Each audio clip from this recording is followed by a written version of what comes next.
Fala, meus amigos, tudo bem? Como vocês estão? Espero que vocês estejam todos bem, com saúde, né? O mais importante é isso. Mantenham-se em casa para que a gente possa controlar toda essa maluquice, essa loucura que a gente vem vivendo, né? Pessoal, hoje a gente inicia então o tema 2 do livro 2, que é o tema da Revolução Russa, tá? Pessoal, tema extremamente importante, sobretudo pro vestibular, né? É muito cobrado esse tema dentro do vestibular, aliás, todo o século XX aí ele é muito cobrado. Então, como é que a gente tem que começar a pensar a Revolução Russa? A Revolução Russa é uma revolução que vai acontecer no início do século XX, né? No ano de 1917, nesse país gigantesco chamado Rússia, e vai ser a primeira grande revolução socialista do mundo moderno, tá? Então, vocês sabem, né, desde as aulas do oitavo ano, que o pensamento marxista ele se inicia no século XIX, né? Até o ano passado fizemos a leitura de um trecho, né, do Manifesto Comunista, não é? Escrito pelo Marx e pelo Engels, né? Aquele livro em que no final está escrito operários de todo mundo, univos, né, para a criação, né, do que nós vamos chamar, do que o Marx chamou de socialismo, né, ou socialismo científico. E, na verdade, a Revolução Russa vai ser o momento em que este pensamento marxista vai ser colocado em prática. Tudo bem? Então, para a gente poder iniciar aí, você começar suas anotações aí de Revolução Russa, o que você vai ter que dizer? Você vai ter que falar, né? Se eu tivesse aí na aula, na lousa, eu sempre começo dando o contexto do que está acontecendo, né? Então, a gente tem dentro da Rússia uma Rússia monarquista, né? Inclusive aqui, eles estão chamando aqui no livro de Rússia czarista, apesar de estar escrito com C de cavalo, né? Os russos não falam C, eles usam T. Então é Rússia czarista. Quem é o czar? O czar é o que nós vamos chamar aqui no Ocidente de rei, né? Então a Rússia, ela era no início do século XX um país monarquista, né? A gente vai falar a partir de agora então czarista, né?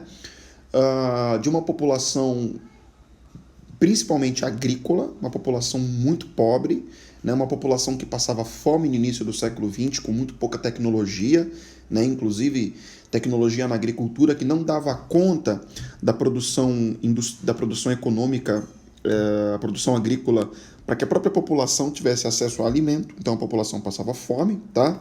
Então tentem montar um quadro aí na mente de vocês, tentando pensar essa Rússia no início do século XX. Então uma Rússia muito pobre, agrícola, com pouca tecnologia e ainda de um modelo econômico e modelo político atrasado, né? Ou seja, um modelo monárquico que a gente está chamando de czarista.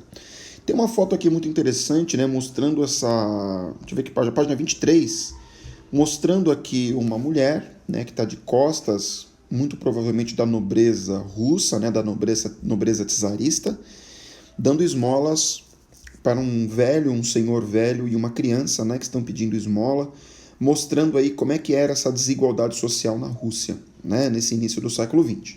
O fato é que a gente tem um processo de industrialização, né, que se inicia aí a partir de 1902, 1903, de investimento inclusive internacional, visando extração das fontes de matéria-prima da Rússia. A Rússia começa a ter indústria, então, no início do século XX, e todos aqueles camponeses que outrora trabalhavam no campo passam e se tornam operários. Tudo bem, gente? Então a gente tem o início do processo da Revolução Industrial na Rússia, atrasado aí no início do século XX. Tudo bem até aqui?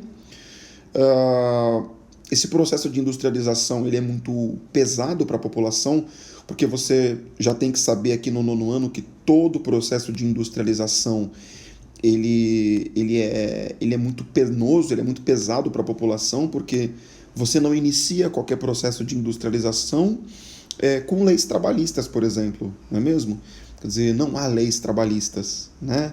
Então, aquela ideia de, sabe, o início da Revolução Industrial na Europa, as pessoas trabalham em turnos de 16 horas, trabalho infantil, não existem férias, não existe final de semana, né? Tudo aquilo acontecendo na Rússia nesse momento, né? Então a população continuava passando fome e tendo que trabalhar uma quantidade de horas muito grande, uma população numa vida muito, muito precária. Tudo bem, gente? Esse era o quadro que nós tínhamos aqui na Rússia. Em 1905, tinha até uma imagem melhor no livro do ano passado, mas essa imagem também dá para a gente perceber o desespero que foi.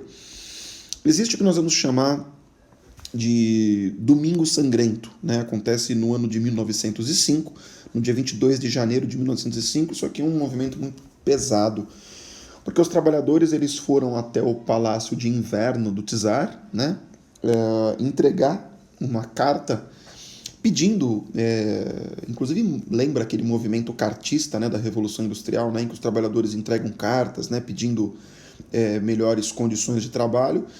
E o czar era o Nicolau Romanov, ou Nicolau II, era o czar da Rússia nesse período. E quando ele percebe aquela manifestação de trabalhadores chegando até o palácio, ele entendeu que aquilo era uma espécie de revolução que o tiraria do poder.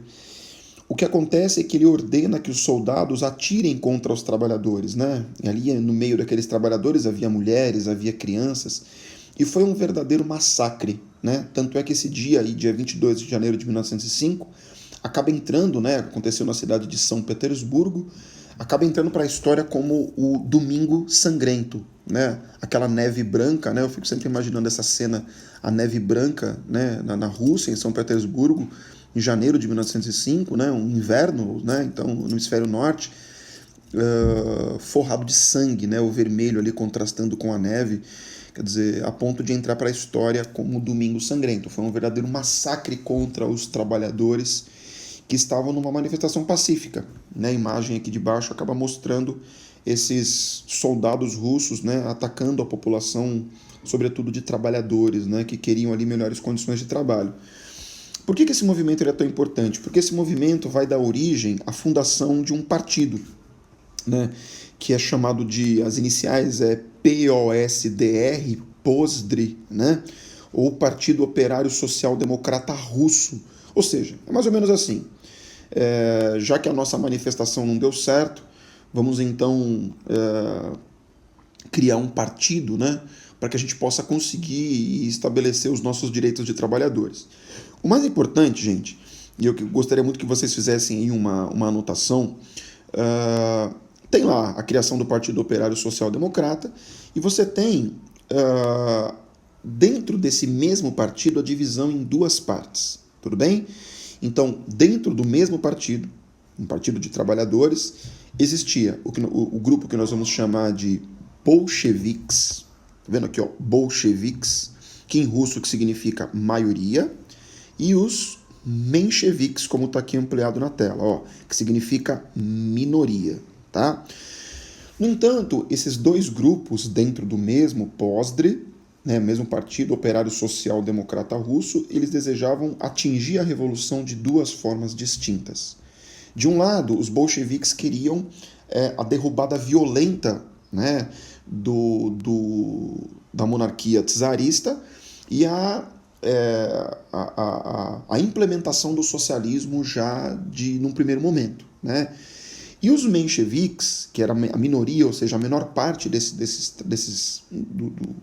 do partido, acreditavam que haveria a possibilidade de um acordo entre a burguesia e a monarquia para que se pudesse atingir o socialismo, né? Uma ideia um pouco controversa, né? E talvez por isso representavam aí a minoria, né? Então, bolcheviques e mencheviques, tá? Dentro do mesmo partido. Tudo bem, gente? Aqui a gente tem que entender que a Rússia, em 1914, né, quando começa a Primeira Guerra Mundial, a Rússia escolhe lutar na guerra, né? Inclusive lutar contra a Alemanha, né? Junto da Inglaterra, né? Junto da França. E a Rússia entra. Qual era o problema da Rússia entrar na guerra, gente? O problema da Rússia entrar na guerra é que a Rússia era um país muito pobre. Então, quando a gente começa a ler, por exemplo, algumas fontes da época, eles diziam que os soldados russos eles não tinham, por exemplo, nem botas para vestir para que pudessem ir para a guerra, com armas muito velhas, enferrujadas. E diziam também, algumas fontes muito pesadas da época, diziam que a guerra para o povo russo era uma espécie de um moedor de carne, né, porque os soldados iam até a guerra e morriam, né, eram literalmente esmagados pelos países inimigos, principalmente pela Alemanha, né? Essa população está extremamente insatisfeita. Primeiro, porque não conseguem seus direitos trabalhistas. Segundo, a população passa fome. E terceiro, o czar opta por manter a Rússia na guerra. Então você pode imaginar que eu tenho uma população muito revoltada. Unindo essas revoltas à influência do pensamento marxista, o que acaba por acontecer em 1917, no mês de fevereiro do ano de 1917, então, por favor, preste atenção aqui, haverá duas revoluções, dois movimentos em 1917. Um em fevereiro, liderado pelos mencheviques, e um em outubro, liderados pelos bolcheviques. No ano de 1917, em fevereiro, os mencheviques realizam uma revolução em que eles conseguem substituir o czar, né, derrubar o czar e colocar um governo menchevique no seu lugar. Esse menchevique que passa a governar em fevereiro de 1917, apoiado pela população, né, que era louca para acabar ali com a monarquia czarista, recebe o nome de Alexander Kerensky, né? Então, em fevereiro de 17, nós temos uma revolução menchevique que tira o czar e coloca o Kerensky no poder, que era um representante dos mencheviques, e o Kerensky passa a governar a Rússia a partir de fevereiro de 17. Qual foi o grande erro dos mencheviques? Não terem tirado a Rússia da guerra. Ou seja, a população se mantém revoltada, até que em outubro de 1917, os bolcheviques, né, em outubro de 17, liderados pelo seu líder chamado Vladimir Lenin, vão produzir uma revolução que aí sim será a chamada Revolução Russa, a Revolução Socialista, né? Uma revolução que não foi produzida pela burguesia, como foi em fevereiro, né? Parte dos mencheviques eram burgueses, né, donos de indústria, que queriam, na verdade, o fim da monarquia, mas não desejavam a Rússia fora da guerra. Em outubro de 1917 é muito diferente. Essa população passa a apoiar os bolcheviques e, liderados por Lenin, eles conseguem dar um golpe nos mencheviques e dando origem à Rússia socialista a partir de outubro de 1917. A partir de então, a Rússia ela vai ser governada pelo Lenin. Tudo bem, gente? Após esse processo, acontece um processo de guerra civil, né, em que os apoiadores, os antigos apoiadores do czar, né, esse exército vai ser chamado de Exército Branco, vão tentar retomar o czarismo, né, a monarquia czarista na Rússia. E que vai haver uma guerra. Então, eles terminam em 1917, os mencheviques assinam um documento que retira a Rússia da guerra, e aí, óbvio, né, os czaristas vão tentar voltar ao poder. Então, a Rússia sai da Primeira Guerra Mundial em 1917, só que inicia uma guerra civil entre o Exército Branco, ou seja, os apoiadores do czar, e os apoiadores do movimento bolchevique, que vão ser chamados de Exército Vermelho.